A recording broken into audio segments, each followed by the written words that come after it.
All things Mavs. What's up, Mavs fans? Welcome into All Things Mavs. I'm your host, Jimmy Crowther, and today I'm breaking down the entire Mavs roster going into training camp because it starts today on December 1st. So let's talk about this team a little bit more in depth because now they have a full 20-man roster because you're allowed 20 spots going into training camp, but that must be cut down to 15 before the season starts, which is on December 22nd. Now, we don't know the schedule yet, but that's when the first game is actually supposed to happen. But remember, the Mavs have 16 guaranteed contracts handed out right now. And that's not allowed. They're going to have to cut at least one guaranteed player. And at the end of today's video, I'm going to tell you who I think that player might be.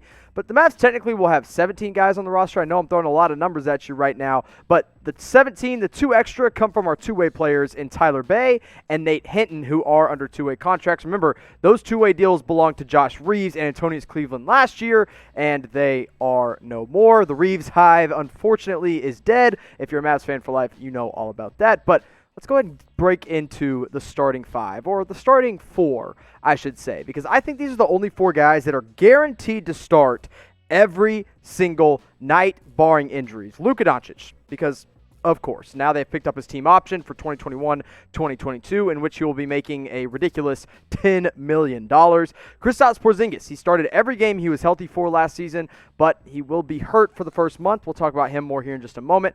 Josh Richardson is definitely expected to be a starter. He will be that defensive dog the Dallas Mavericks have so desperately wanted. And then, of course, Tim Hardaway Jr., who didn't start the first real 18 games of the season, and then he comes in and becomes a regular starter with Dallas and proved himself as a valuable third piece. Now, he'll be more of kind of that third/fourth piece with Josh Richardson in there, but this is basically your core group going in every night. But Porzingis is the guy who we just don't know about right now.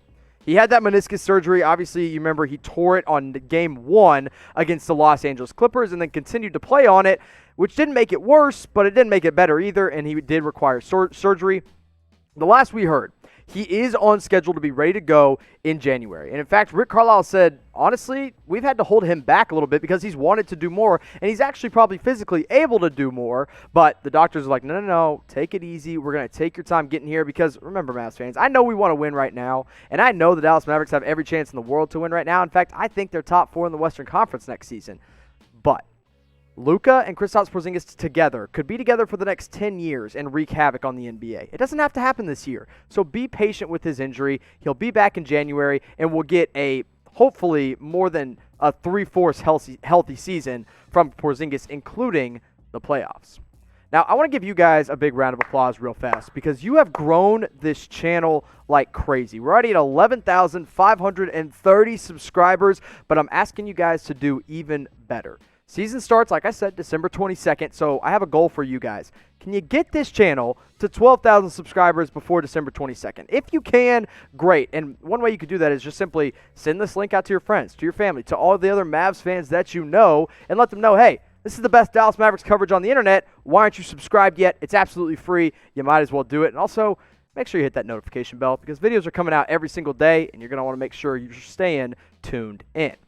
So you saw I said 4 starters. So who are the other potential starters? Well, last year I did this, and I said Justin Jackson should start. And you can make a big old fart noise for me because that might have been the worst call of all time because that dude is not good. But, hey, he landed as James Johnson. So thanks, Justin Jackson. But the other 3 guys that I think could start on any given night, Dwight Powell, coming off the Achilles injury. If he's 100%, I think he'll be a starter more often than not. Dorian Finney-Smith, on the right night, when they need that defense and they can kind of go a little bit more small ball, he will be the starter. And then let's say Dwight Powell isn't really what he was or even 90% of what he was after the Achilles tear. I think Maxi Kleber, if he doesn't take any kind of dip, could start on the right night as well.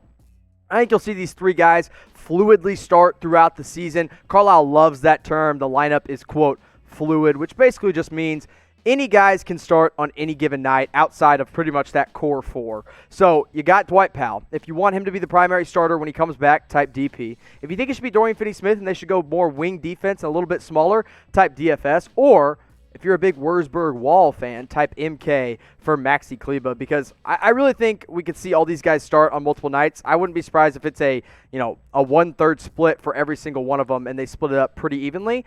It'll just depend on the matchups and how well Dwight Powell is recovering after his Achilles tear. Now let's get more into the rotation and talk about the bench players for the Dallas Mavericks. Obviously, some of those guys that I just mentioned before will be in the bench rotation on some given nights, but these guys will too. Jalen Brunson, I don't think we talk about how important he was to this team as kind of a backup point guard that can run the show with Luka Doncic off the floor. Trey Burke, in the bubble, he averaged 24 minutes per game. The Mavs brought him back on a $10 million deal for the next 3 years, and now he comes in as kind of more of a scoring guard rather than a point guard, so he, although he'll be a little undersized, could play alongside Brunson. James Johnson, the guy they just traded for, who is a.k.a. Luka's protector, will be in there ready to fight whoever messes with anybody on the team, and in all honesty, I think he's going to provide some valuable minutes as well on both the defensive and offensive end. And then the guy I kind of want to focus in on here is Willie Cauley-Stein, because I think this guy is kind of the wild card of the regular season. You know, they bring him back on a 2-year deal with the first year guaranteed. Second year is just a team option. So if he performs well, great. They'll bring him back for cheap. If not, hey, you let him walk, and it was no harm, no foul. I really believe that Willie Cauley-Stein can make a real difference on this team. He's got that mental toughness the Dallas Mavericks need. He is an elite lob threat when he wants to be. He can be a good rim protector as well, and we've seen that he's working on his three ball. In fact, Mark Cuban has even said himself that he wants him to shoot more threes. And I'm telling you what, if Willie Cauley-Stein can shoot a three consistently, if he even gets to 34% from three as a big man and is kind of that lob threat and rim protector, then the Mavs can afford for Dwight Powell to take a step back in the rotation. They can afford for Cauley-Stein to really come out and play. And in that first couple weeks, while Kristaps Porzingis is recovering from meniscus surgery, Willie Cauley-Stein has a chance to prove himself as a legitimate rotational big man in Rick Carlisle's offense. So I believe in Willie Cauley-Stein quite a bit. I think he can make a real difference on this team. Now, one thing that I continue to tell you about because I care about you guys and I want you guys to get the best deals available on the internet with the holidays rolling around. I know you want to save some money, and the best way to do it and get a little gift for yourself and somebody that you love is by going to our friends at Fanatics at chatsports.com/MavsMask, where these Dallas Mavericks face masks are up to 30% off. I have to wear one every single day. I know you do too. And the best thing about these is that they're machine washable, so when you're done wearing it for the day, throw it in the wash, and then go get another one, because if you get a 4-pack, guess what? You can cycle those throughout the week. You might as well do it. I've already gotten mine. Go get yours as well at chatsports.com/MavsMask for that 30% off discount. It's an awesome deal. It's only available for a limited time with our friends at Fanatics and with that custom link that's going to be in the comments and in the description of this video.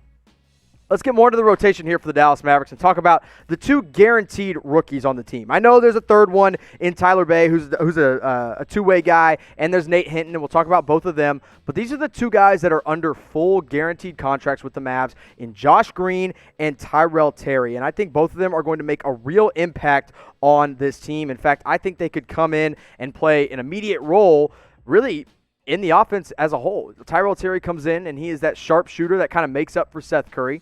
Josh Green comes in as a wing defender and really a plus shooter from the corner and an elite athlete.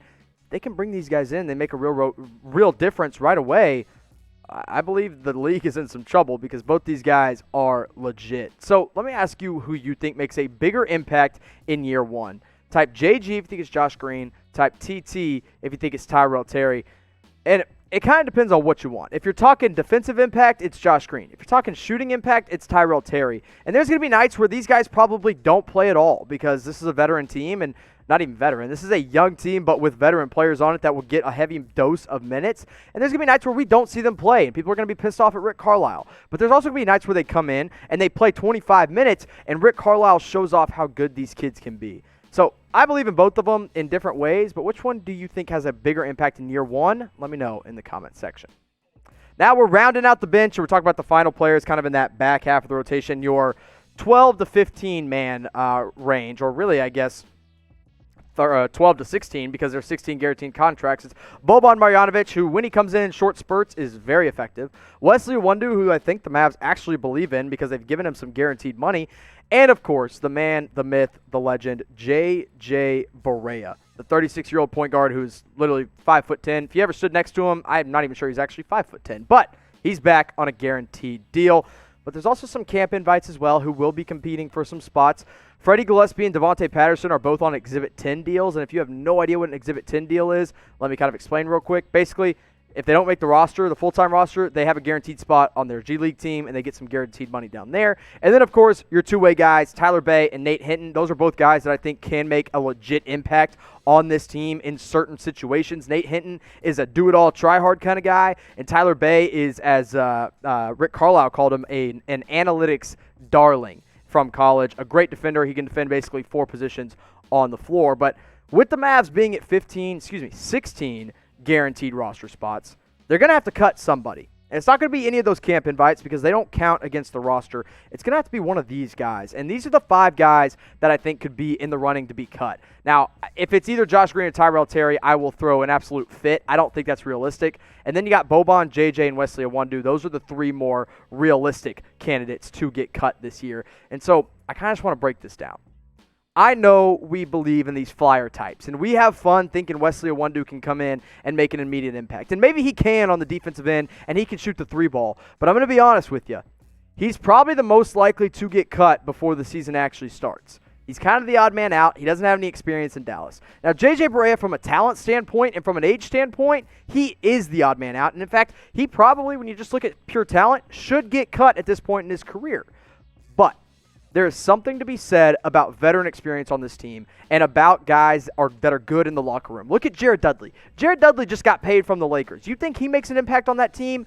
Not on the court, but in the locker room. And that's what JJ Barea does. That's why he will probably stay on the team. So I'd watch out for Wesley Iwundu to be your cut candidate. I think Boban's fine. I think he'll probably stay. The rookies, if they don't perform in training camp, maybe that's an option, but I don't think that's going to happen at all because they're both 20 years old. You're not going to cut a 20-year-old who has all the potential in the world.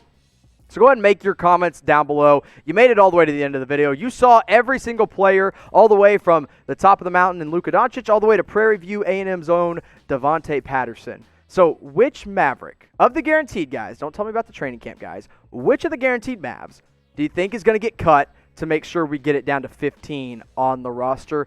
Let me know in the comment section. And as always, go follow me on Twitter at all_things_Mavs.